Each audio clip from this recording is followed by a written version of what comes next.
I think I was 10 years old when I started writing, and my first attempt at 10 was a fiction.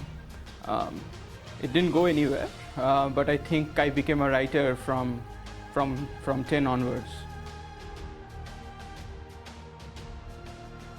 I've been a journalist now for 14 years. I've worked with various organizations. I started in Delhi in 2000, 2001, worked with a Pioneer. I was with Hindustan Times in Ranchi. I moved to Bangalore. I was in Bangalore for 10 years with different organizations, with Data Quest, with Deccan Chronicle, with Financial Express.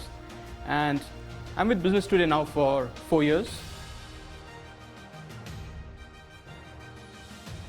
We saw a lot of man-machine conflicts. It has been around for some time, but I think it's becoming a reality in India, which is why we did that story.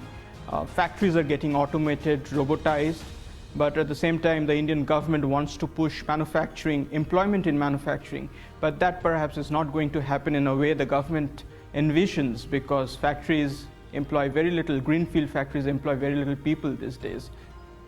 So that was the basis why we attempted The Rise of Machines.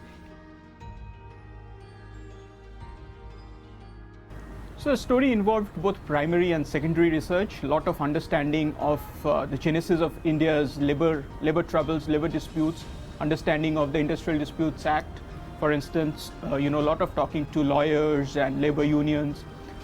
It involved a fair bit of travel. I went to GE's multimodal factory in Pune to understand how automation works in new age factories. Are there any multimodal factories across the world after all?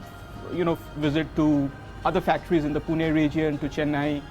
So it did involve a fair bit of traveling, talking to a lot of people.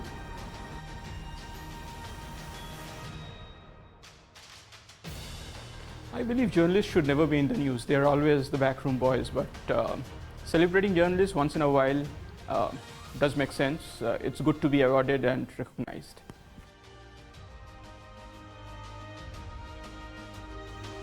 I don't really follow a template, because if you follow a template, it becomes too structured, your writing becomes too structured, and it gets boring. I personally like narrative journalism, so I try to tell a story, and every story is different and should be narrated differently.